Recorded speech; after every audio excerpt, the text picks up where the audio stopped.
Hello दोस्तों, सभी का वेलकम है आपके अपने YouTube channel NCERT online classes में।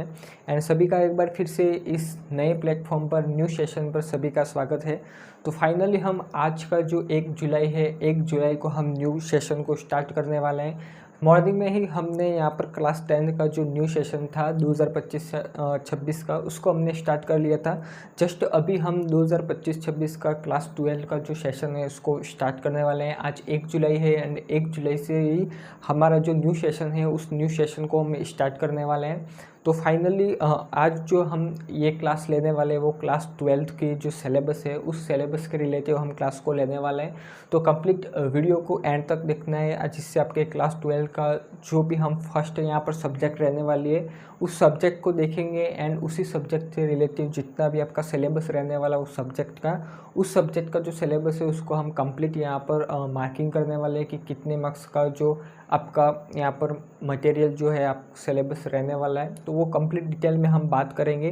तो सबसे पहले आपको क्या करना है, हमारे चैनल पर नहीं हो चैनल को सब्सक्राइब कर लेना है, बेल आइकन को प्रेस कर लेना है, जिससे रेगुलर जो क्लासें हैं, लाइव क्लासें, रिकॉर्डेड क्लासें हैं, नोट्स PDF वगैरह जितने भी हैं वो सबसे पहले आप तक पहुँचे। तो सबसे पहले चैनल को सब्सक्राइब कर लेना है, बेल आइकन को प्रेस कर लेना है। तो फाइनली हमारा जो न्यू सेशन है उस न्यू सेशन को हमने स्टार्ट कर दिया 2025-26 का। क्लास 12 का क्लास 10 को हमने मॉर्निंग में स्टार्ट कर दिया सेशन को। अभी हम स्टार्ट करने वाले हैं 2025-26 का क्लास 12 का सेशन, जिसमें हमने सेशन में ये जो न्यू सेशन होने वाला है वो धमाकेदार होने वाला है। तो सबसे पहले आपको क्या करना है, हमारा ये जो चैनल है उस चैनल को रेगुलर बेसिस पर आपको वीडियो प्रोवाइड की जाएगी, तो उस वीडियो को रेगुलर आपको देखते रहना है, ठीक है। तो सबसे पहले हम यहाँ पर कौन से सब्जेक्ट की बात करने वाले हैं, क्लास 12 का जो न्यू सेशन हम स्टार्ट करने वाले हैं तो उसमें सबसे पहले हम बात करने वाले हैं हिंदी सब्जेक्ट की। ओके, कौन से सब्जेक्ट की बात करेंगे, हिंदी सब्जेक्ट की। जो 2025-26 का जो सिलेबस है वो क्या रहने वाला है, ठीक है। Hindi compulsory, okay, Hindi compulsory का जो है वो मार्किंग हम करने वाले हैं। तो नेक्स्ट देखते हैं। तो नेक्स्ट में हमारी जो यहाँ पर पाठ्य पुस्तक की ओर आए तो पाठ्य पुस्तक में हमारी 2 पुस्तकें यहाँ पर हैं। फर्स्ट है आरो और सेकंड है वितान, ठीक है। आपकी जो सिलेबस है उस सिलेबस के अकॉर्डिंग 2 बुक्स यहाँ पर इंक्लूड की गई है।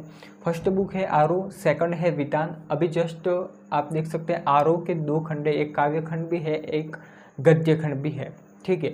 तो अभी जस्ट हम काव्य खंड को कंप्लीट करेंगे, जिसे आप पद्य खंड भी कह सकते हैं, राइट।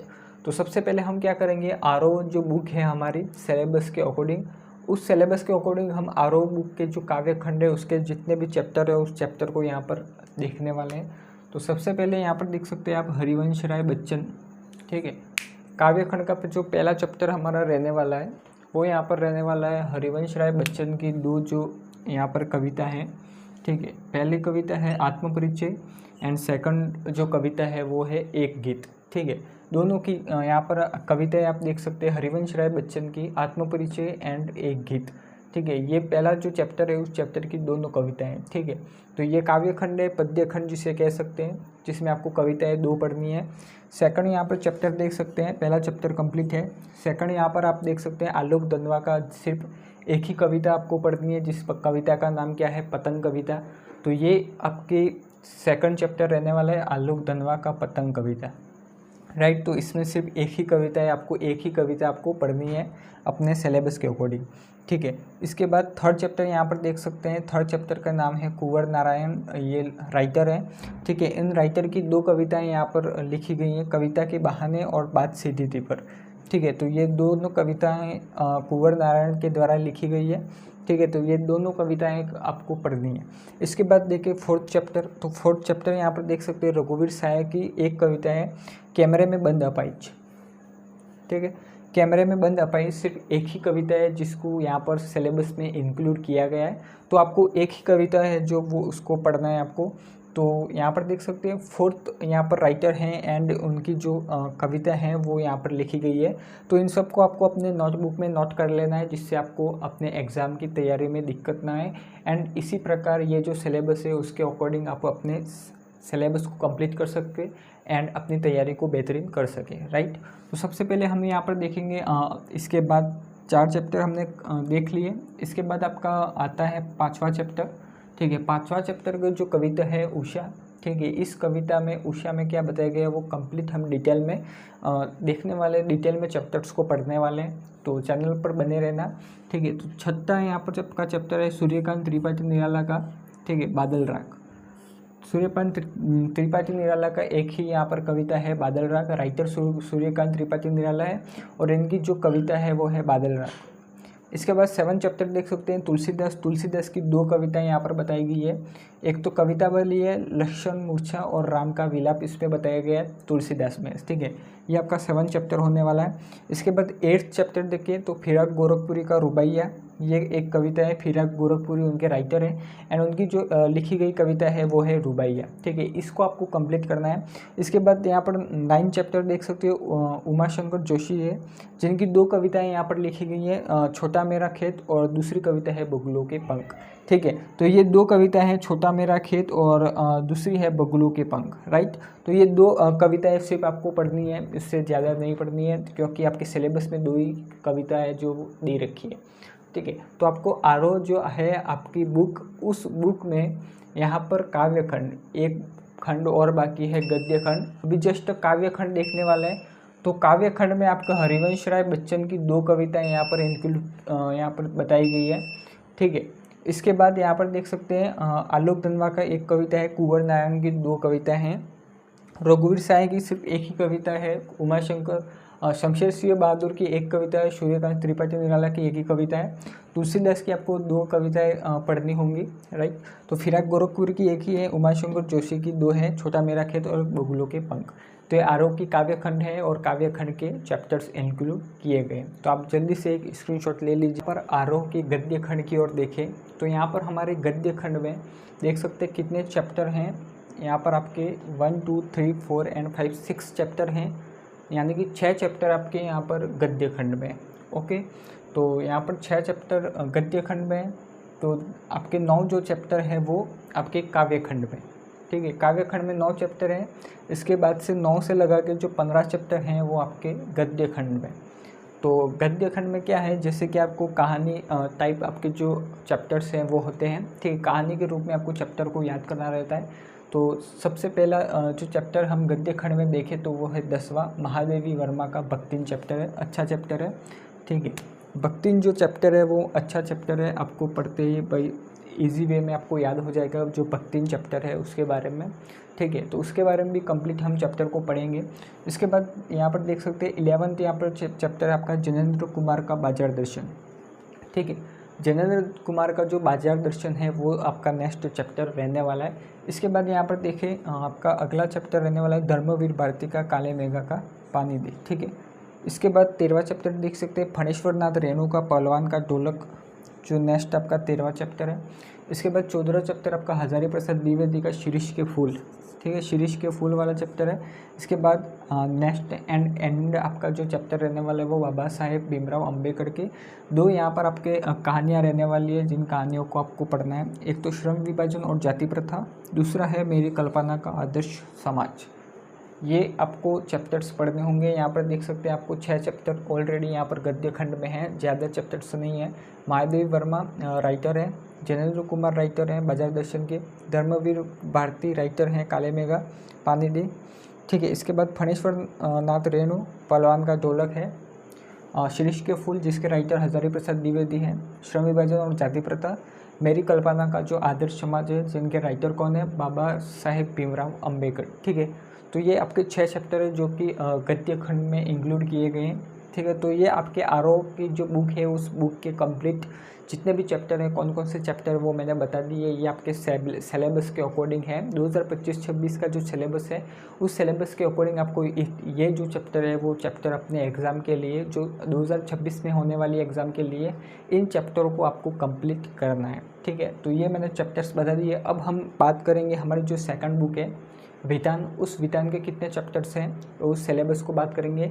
इसके बाद वितान कंप्लीट हो जाने के बाद व्याकरण से रिलेटिव कितने क्वेश्चन हैं, ठीक है, क्या क्या सिलेबस है व्याकरण से रिलेटिव, कौन कौन से टॉपिक हैं, जिन टॉपिक को व्याकरण को हमको कंप्लीट करना है। तो सबसे पहले इस यहाँ पर आपको स्क्रीनशॉट ले लेना है। इनके बाद हम यहाँ पर की जो सेकंड बुक है, ठीक है, book number 2 book number second की ओर देखें तो बुक नंबर जो सेकंड है उसमें सिर्फ 3 ही चैप्टर है, ओनली 3 चैप्टर्स आपको अपने जो एग्ज़ाम है 2025-26 इसमें कवर करना है।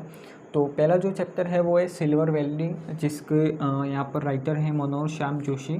ठीक है, अच्छा चैप्टर है सिल्वर वेल्डिंग। आपको कहानी के टाइप में आपको ये चैप्टर आपको देखने को मिलेगा। ठीक है, बड़ा चैप्टर है थोड़ा, ये तीनों चैप्टर जो है वो सबसे बड़े हैं। ठीक है, लेकिन चैप्टर इजी है, कहानी के टाइप में है, तो आपको इजी वे में समझ में आ जाएगा, राइट। तो इसके बाद सेकंड चैप्टर है वो जूझ है, आनंद यादव द्वारा लिखी गई ये कविता है। इसके बाद यहाँ पर तीसरा चैप्टर देखिए अतीत के दबे पाँव। ठीक है, जिसके राइटर ओम थानवी हैं। ये भी अच्छी कहानी है, ओम थानवी ने लिखी है अतीत के दबे पाँव। ठीक है, तो ये 3 चैप्टर है, ओनली 3 चैप्टर्स हैं जो कि आपकी जो वितान बुक है उस वितान बुक में पढ़ने हैं। ठीक है, कितने नंबर की बुक्स रहने वाली है वो कंप्लीट डिटेल में हम जब चैप्टर्स पढ़ेंगे तभी बात करेंगे। ठीक है, अभी जस्ट हम सिर्फ सिलेबस देख रहे हैं, पाठ्यक्रम देख रहे हैं कि क्या क्या हमको पढ़ना है, राइट। तो यहाँ पर देख सकते हैं पहला चैप्टर सिल्वर वेल्डिंग, मैंने बता दिया, मनोज श्याम जोशी इसके राइटर है, जूझ है आनंद यादव, अतीत के दबे पाँव के तो ओम थानवी, राइट। तो ये आपको 3 चैप्टर्स आपको वितान भाग 2 में आपको देखने को मिल जाएंगे, तो इसको भी स्क्रीनशॉट ले लेना है। तो देखें तो यहाँ पर आप देख सकते हैं स्क्रीन पर। अब हम हमारे यहाँ पर एक और बुक्स है जिसका नाम है थर्ड बुक है हमारी।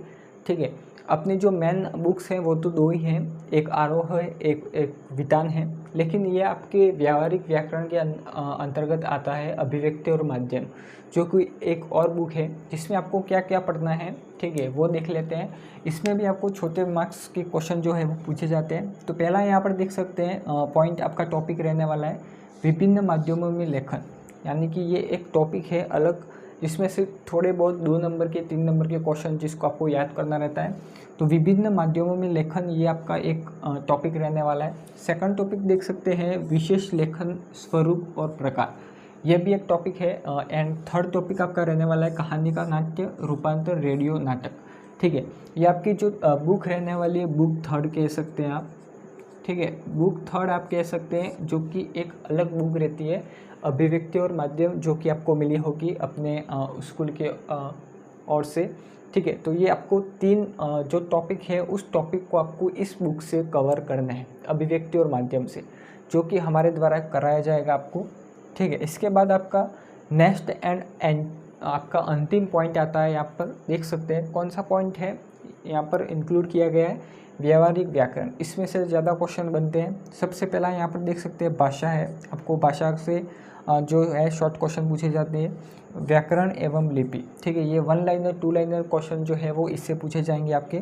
शब्द शक्ति पूछा जाएगा, अलंकार एवं भाषिक शब्दावली, यानी कि इंग्लिश में आपको दे दिया जाएगा और आपको इसमें हिंदी में रूपांतर करना रहता है, जिसको आप परिभाषिक शब्दावली कह सकते हैं। अलंकार आपको देखने, अलंकार में जितने भी अलंकार है उसको कवर करना होता है। ठीक है, तो ये अलंकार भी पूछे जाएंगे क्लास 12th में इस बार। तो शब्द शक्ति, भाषा, व्याकरण, लिपि, शब्द शक्ति, अलंकार और परिभाषिक शब्दावली, तो ये आपके व्याकरण के अकॉर्डिंग आ जाते हैं। 4 टॉपिक हैं, जिसमें से एक टॉपिक में यहाँ पर ज़्यादा दे रखे भाषा, व्याकरण और लिपि, ये एक में इंक्लूड किए गए। ऐसे देखें तो आपको 3 इसमें 4, 5 और 6 टॉपिक आपको दे रखे हैं व्यावहारिक व्याकरण में। 3 टॉपिक अभिव्यक्ति और माध्यम में दे रखे हैं, जो कि बुक थर्ड रहने वाली है। विभिन्न माध्यमों में लेखन, विशेष लेखन स्वरूप प्रकार, कहानी का नाट्य रूपांतर, रेडियो नाटक। ठीक है, तो ये हमारे कंप्लीट सिलेबस आपका जो है वो यहाँ पर कवर कर दिया गया है कि आपको अपने एग्ज़ाम की तैयारी के लिए कौन कौन सा जो टॉपिक है उस टॉपिक को कवर करना है, कौन कौन सी बुक्स है, जिस बुक्स में से जो चैप्टर है उस चैप्टर को कवर करना है। तो सभी जो चैप्टर्स हैं, सभी जो टॉपिक्स हैं उसको कवर कराएंगे हमारे द्वारा। तो हमारे चैनल को सब्सक्राइब कर लेना है, बेल आइकन को प्रेस कर लेना है, जिससे आने वाली ऐसी नई वीडियो वो सबसे पहले आप तक पहुँचे। और भी जो सब्जेक्ट हैं, जिन सब्जेक्ट का जो पाठ्यक्रम है वो मैं जल्द ही लेकर आने वाला हूँ। तो आज की वीडियो में इतना ही। वीडियो अच्छा लगा वीडियो को लाइक करना है, चैनल पर नए हो चैनल को सब्सक्राइब करके बेल आइकन को प्रेस कर लेना है। तो आज की वीडियो में इतना ही। Thank you. जय